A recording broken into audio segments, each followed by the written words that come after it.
to the Footy Family Podcast, where we discuss all things football, soccer football for the U.S. or international viewer. Today we'll be discussing the previous games that happened today in the World Cup with round of 32. That means the Spain, Austria, Portugal, Croatia, and Switzerland, Algeria games. And we will be previewing the games tomorrow, which are Australia, Egypt, Argentina, Cape Verde, and Colombia, Ghana. I'll be your host today. I'm Axel. This is my dad, Nick, and this is my brother, Luke. All right, let's just get straight into it with the Spain-Austria game. That game was 3-0. Luke, why don't you lead us into this one? I thought Spain were primarily dominant in this game. Austria had a couple chances towards the end.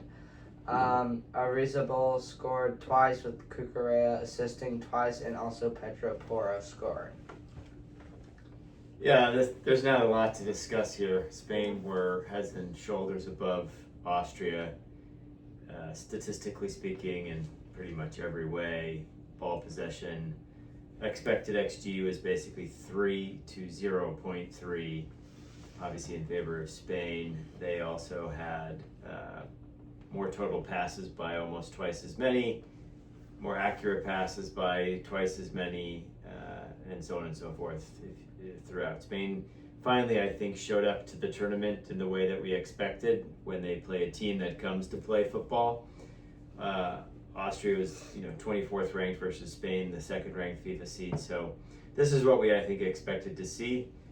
I still think and question whether Oyarzabal is a world-class striker. I know he's obviously performed well for Spain and in that system may do well, but it's going to be really interesting to see when they come up against Portugal. But you can only beat what's put in front of you.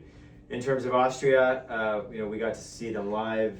It was a pleasure to do so. I thought that they availed themselves in this game, but ultimately just lacked the class throughout to keep up with the passing game that is Spain. So, yeah, I would say, in short, this game was as expected. Yep, I agree, very as expected. Spain definitely owned Austria, despite my hopes of Austria winning, because we saw them play, so I'm a little bit biased. But Spain advanced to the round of 16 against Portugal, who just beat Croatia 2-1. Dad, you want to give us a quick overview? Well, sure. We should mention Luke and I are in Portugal kits. We're big Ronaldo fans in this household, big Portuguese fans. So we were cheering them on, but we're also big Croatia and Luka Modric fans I don't know that there are two more players that represent class like they do in somewhat different ways, of course. But in essence, it was a game that was back and forth. Both teams had opportunities throughout. In essence, Perisic had Croatia take the lead in the 53rd minute after a tense first half where it was fairly even. Ronaldo then scored on a rather soft penalty, but you could feel through the TV those people willing Ronaldo on and those people cheering against him, right? And then Ronaldo gets subbed off with about 10 minutes left. Yes. Actually, Roberto Martinez makes 4 subs for Portugal all at the same time. Ronaldo comes off, Goncalves Ramos comes on. You're thinking, oh my God, you've finally taken Ronaldo off, but you've taken him on for 4 subs. And how I learned in my coaching classes, back then you were never allowed to make more than 3 subs. Why you make more than 4 subs at a time is kind of crazy because you upset the balance of the team, and that is what happened. Croatia looked dominant, had chances. Both teams hit the post, and then a great header when Goncalves Ramos gets between both center backs in Croatia and scores in what was the 90 plus 4th minute. And then dramatically, Croatia come right back down and think they've scored, except for a slight offsides where a cross gets put in from the Croatian left side, gets touched ever so slightly by number 20's head, and therefore, I forget who scored the goal, but he was ultimately offside. Guardiola, who just came on. So, oh my God, I felt both relief for Portugal and heartbreak for Croatia at the same time.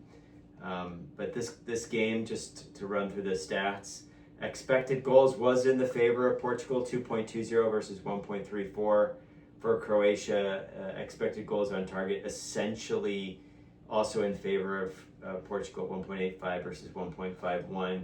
Portugal did have more possession, more completed passes. So on the day, statistically speaking, Portuguese were the better team. I thought to the eye, the Portuguese were the better team. And Luke, I'll be interested in your thoughts because where is the Portuguese midfield? Right? Where are those goals? Oh no. Where are those assists? And everybody's focused on Ronaldo, but what's going on with them? I just don't think they're clicking. Like, I think their club's systems are different than the Portuguese system. I just feel like they use the wings more than in the middle. Yeah, this has been a World Cup dominated by get it wide and get it crossed in for most teams, except Spain, and of course France. Get it in the middle, do the slingshot, play it through the middle, and if you have the ability to one or two touch pass, right? But why don't you tell us, who's in the midfield for Portugal and why would we expect more? João Neves, Vitinha, Fernandes. And who did two of those three players play for? PSG, and they won the Champions League. And then Fernandes did what this year? 21 assists in the Premier League. The most ever. Yep. So you'd expect more from that midfield than is currently happening. Portugal looked like they needed Luka Modric, who was awesome on the day. So, yeah, I'm glad it went Portugal's way. We went to the grocery store right after, got called out by some Spain fans. So we're very much looking forward to that game. Yeah, going back to what you just said 5 minutes ago. No, I just joking. Sorry, I went on too long. I'm excited. Yes, Portugal's my baby along with England. Yeah, controversial call at the end there for the Croatia goal. I definitely think it was a very slight touch off his head because they had a sound monitor, and as soon as it hit it, it went up a little bit. So I think he definitely touched it. Anything to add? Nope. Okay, that brings us into our next game all the way across the bracket to Switzerland, Algeria. Luke, why don't you walk us through? Well, Algeria started off well, then the Swiss scored, and Bolo, I believe, who's the 20-year-old? Manzambi. Manzabi dribbled past two guys, crossed it in, and Bolo with a tap and a cross goal. Yeah, that guy's going to a bigger club. Yeah. I think you left something And out. then- He dribbled basically half the field to pass it into the box He just dribbled from the 18-yard box. Embolo to No, he dribbled about 40 yards. Yeah, for Embolo to almost miss the ball and tap it in. Well, and then Algeria had most of the possession in the first half. And then in the second half, Ndoye scores, and Switzerland don't look like they're going to concede and just keep the ball and stop Algeria from their attacks. Yeah, this was a classic European versus African power where it looks like the African team is up for it at the beginning. First 15, 20 minutes goes their way. Europeans counter, score a goal. African team's deflated. They go in and score a second goal, and it's over basically. Even though statistically, Algeria had a little bit more possession at 55%. All the other stats were in favor of Switzerland. XG of 2.52 versus 0.74. So on the day, the Swiss were the better team without question. And if you listen to other podcasts, which we do, the Guardian podcast today, I'll give a shout out. Had an African commentator on, his name I can't remember, Nigerian gentleman, who I think makes a real good point. African team coaching is maybe not quite the same in terms of tactical nous. I thought that was at play here, even though ironically the coach of Algeria was the former Switzerland coach, but the Swiss team had upgraded. So yeah, it's going to be interesting tomorrow to see what happens, which we'll talk about shortly, about whether anybody but Morocco from Africa makes it through. What you said about the European power overtaking the African power with the Algeria feel up for it reminds me of the England game where DR Congo had the lead for a little bit more than 5 minutes, but nonetheless, Yep. they are actually above the bracket from this game, if you look at it on paper, and so is the Australia-Egypt game. So let's talk about that. Dad, Yeah, this quick is our overview. first game up tomorrow. It's going to be interesting. Australia versus Egypt. Who would have thought this would be a matchup we'd be seeing with the 27th ranked Australians against the 29th team from Egypt? We saw Australia play. They try hard. It was They're- boring. yeah, they're not very- they- They're not very good. They're not goal prone. There's a lot of players from Australia on this team. There's a few players from the championship. Their forward, Ibrahim Kunda, I believe is how you pronounce it. Obviously, Egypt have the bigger stars with Mo Salah and Marmoush from City. I see Egypt winning this game. It's important to understand historically. Egypt's been involved in the World Cup since 1930. They're one of the few African nations that have been there from the beginning. They'd never won a game until a match in the World Cup until this World Cup. So I'm really happy for them. I like Mo Salah. And so I hope they beat the Australians tomorrow. And I'll give a shout out to Bassam, our friend from Australia, who was supposed to meet us at the Australian-Paraguay game and kind of screwed that up. And so I doubly hope that the Egyptians win just to irritate him. Luke, anything more to say? No. Nothing to add? You don't have any tactical nous about the Aussies? The guy's fast. Yeah, That's it. the guy's fast. They try hard, but I see the Egyptians winning this game technically. I agree with my father. I see Egypt winning this game. They've had arguably the harder games with their group stage, and they tied Belgium, who beat who are coming up against the first place team in Australia's bracket. That'll be fun to see. But yeah, I see a lot of goals for Salah and Marmoush in the near future. But moving on to our next game tomorrow at 3 p.m. It is Argentina v Cape Verde. Luke, want to go first? Argentina will win. I mean, Well, Cape we Verde should say what seeds they are. Oh yes. Argentina is the number first. 1 seed, and Cape Verde is the 67th seed. I see Argentina winning. Obviously, Cape Verde played well against Spain with a 0-0 draw. I think they're good defensively. I just don't see Argentina losing, especially with Messi's goal-scoring streak and their overall, power individually. Yeah, I see another low block in this World Cup from Cape Verde happening, which has happened quite often, but I see Argentina breaking through it quite quickly with all the great and some class players on their team with a good attack. Dad, anything to add on? Well, it's going to be interesting. Truthfully, I don't think I knew a single player in Cape Verde. Bozinha. Well, now I know him, the keeper, and he's got a gajillion followers on Instagram and the like. The games Cape Verde played, obviously they're an athletic team, and in their group they advanced. Who'd they face again, Luke? Spain, Uruguay, Serbia. Right, so the Spain game 0-0, but Spain was missing Yamal and Nico Williams. Not missing, not playing. Well, they weren't playing that much. So, do they hold out for a 0-0 draw if those two guys are on the pitch the whole time? I don't know. Tomorrow we see, I think, the pure athleticism of Cape Verde versus obviously the class and tactical knowledge and experience of the Argentinians. I clearly think Argentina will win. I hope they don't, for the sake of Cape Verde, come on.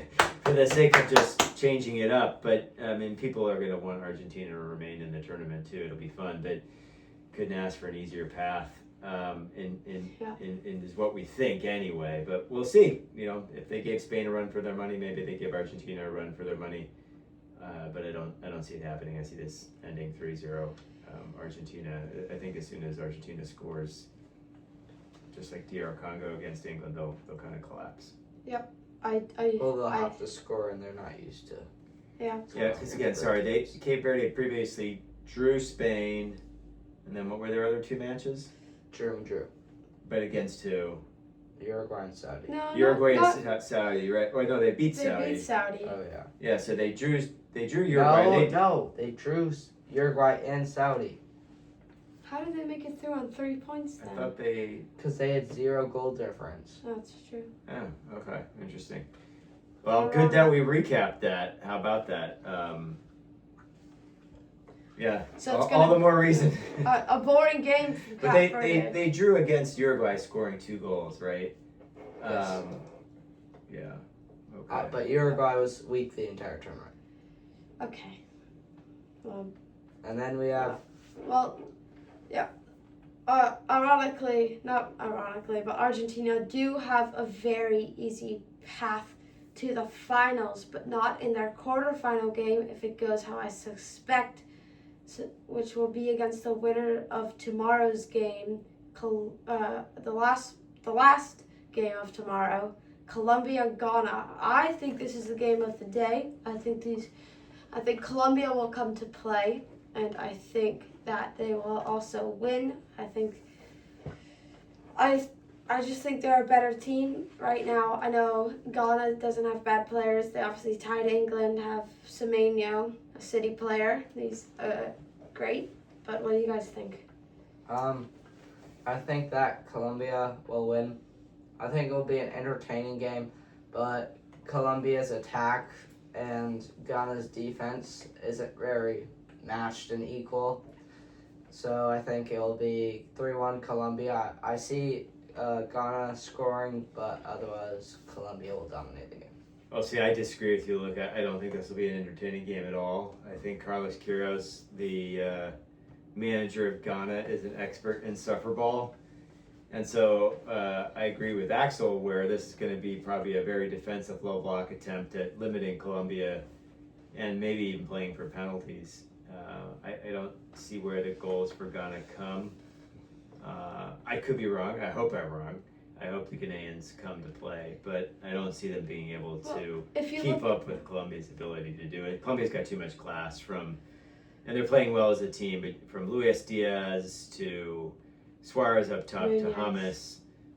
It really impressed me when they played against Portugal, even though that. Yeah, if you ended look at their 0-0. group stage matches, they actually played very entertainingly in all three, beating Uzbekistan 3-1, DR Congo 1-0, not the most exciting game, but still scored, and tying Portugal. But I think it had the most shots. It had the in most a World shots of Cup any game World ever. Cup game ever. Yep. So I think they will play an entertaining game. I agree with my father on Ghana, who beat Panama 1-0, not very entertaining.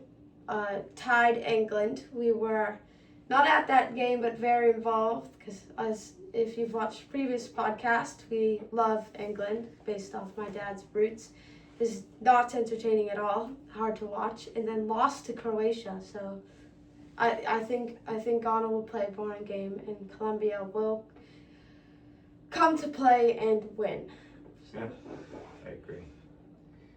Well, that's We do all. our highlight of the day. Yes, highlight of the day. Luke, would you go first? My highlight of the day is Portugal winning. That's it. Ronaldo scoring specifically. Dad? Yeah, my highlight of the day is also Ronaldo scoring and seeing the relief on his face for finally scoring in his first World Cup knockout game. As I've said, we're big fans of Ronaldo personally. I empathize with his drive and will to win and for excellence, and I know he's over the top and can be considered selfish and self-oriented, but the man is just a freaking beast. And to be doing it at 41 at the highest level, whatever you think of him, he's a monster athlete. So I was happy for him.